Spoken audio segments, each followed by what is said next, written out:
بسم اللہ الرحمن الرحیم۔ السلام علیکم۔ دنیا میں ہر سال کروڑوں لوگ ہارٹ اٹیک سے مر جاتے ہیں۔ ہارٹ اٹیک اس وقت ہوتا ہے جب دل کو بلڈ کی سپلائی بند ہو جاتی ہے اور یہ اپنی ضرورت کے مطابق آکسیجن نہیں لے سکتا۔ جب آپ کے ہارٹ کو اپنا فنکشن پرفارم کرنے کے لیے پراپر بلڈ اور آکسیجن نہیں ملتی تو اس سے ہارٹ فیل ہونے کا خطرہ بڑھ جاتا ہے۔ ہارٹ اٹیک کی دو اقسام ہیں۔ کرونری آرٹریز جو کہ ہارٹ کو آکسیجنیٹک بلڈ پہنچاتی ہیں، کرونری آرٹریز میں پلیک بن جاتے ہیں۔ پلیک بلاکیج کو کہتے ہیں، جو وقت گزرنے کے ساتھ ساتھ بڑے ہو جاتے ہیں۔ جب کوئی پلیک رینچز ہو جاتا ہے تو یہاں پر بلڈ کلوٹ بن جاتا ہے، جس سے کرونری آرٹریز بلاک ہو جاتی ہیں، جس سے دل کو بلڈ کی سپلائی رک جاتی ہے، جو کہ ڈیتھ کا سبب بھی بنتی ہے۔ ہارٹ اٹیک کی دوسری قسم میں اگرچہ کرونری آرٹریز میں کمپلیٹ بلاکیج نہیں ہوتی، لیکن اس میں دل کو ضرورت کے مطابق آکسیجنیٹڈ بلڈ نہیں ملتا۔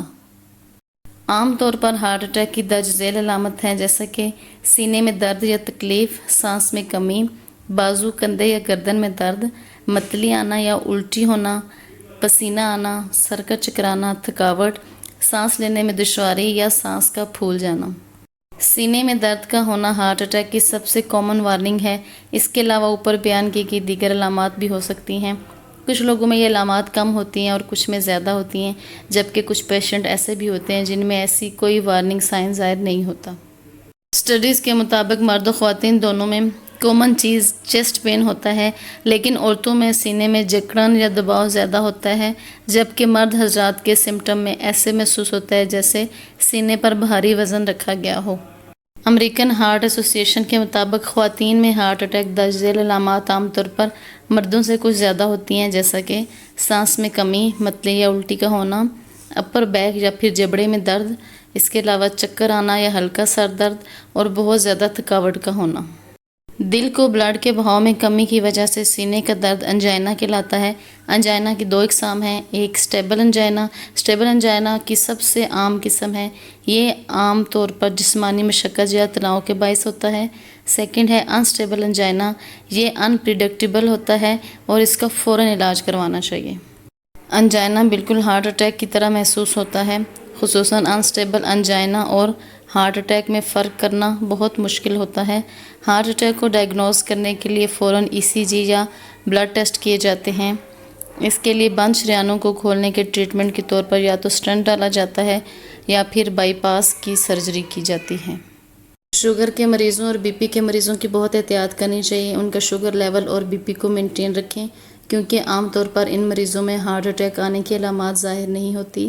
اس کے علاوہ کچھ ایسی چیزیں ہیں جن پر ہم قابو کر کے ہارٹ اٹیک سے بچ سکتے ہیں، جیسا کہ تمباکو نوشی اور سگریٹ سے بچیں۔ بہت زیادہ سگریٹ نوشی بھی بعض اوقات دل کے دورے کا باعث بنتی ہے۔ بہت زیادہ آئلی چیزیں نہ کھائیں، ایکسرسائز کریں، سٹریس سے بچیں۔ سٹریس دل کے دورے کا سبب بننے کی ایک بہت بڑی وجہ ہے۔ ہمارے ہاں ہارٹ اٹیک کی ایک بہت بڑی وجہ ہمارا لائف سٹائل ہے۔ ہم چونکہ ہیلدی ایٹنگ نہیں کرتے، بلکہ ہم جنک فوڈ اور چکنائی والی چیزیں کھاتے ہیں، جو کہ ہارٹ اٹیک کی وجہ بنتے ہیں۔ آپ کوشش کریں کہ جنک فوڈ سے بھی بچیں، چکنائی والی چیزیں کم سے کم کھائیں، پراپر ڈائٹ لیں اور سادہ کھانا کھائیں تاکہ آپ ہارٹ اٹیک سے محفوظ رہ سکیں۔ اگر آپ کا گلا خراب ہو، اکثر خراب ہونے لگتا ہو یا پھر جوڑوں میں درد ہو اور بخار ہو تو پھر آپ کے دل کے وال کمزور ہونے لگتے ہیں، آپ کا سانس پھولنے لگتا ہے اور بعض اوقات لیٹے لیٹے بھی آپ کا سانس پھولنے لگتا ہے۔ یہ بھی ہارٹ پرابلم کی طرف اشارہ کرتا ہے۔ چھوٹے بچوں میں سب سے عام جو علامت پائی جاتی ہے سانس کا پھولنا اور ان کا رنگ نیلا پڑ جانا، یہ بھی دل کی بیماری کی طرف اشارہ کرتے ہیں۔ آپ کو جو ہی ہارٹ اٹیک کے علامات ظاہر ہوں تو خود سے ٹوٹکے نہ کریں، بلکہ کوشش کریں کہ جتنی جلدی ہو سکے مریض کو آپ ہاسپٹل پہنچائیں، کیونکہ ہارٹ پیشنٹ کے پاس بہت تھوڑا سا ٹائم ہوتا ہے۔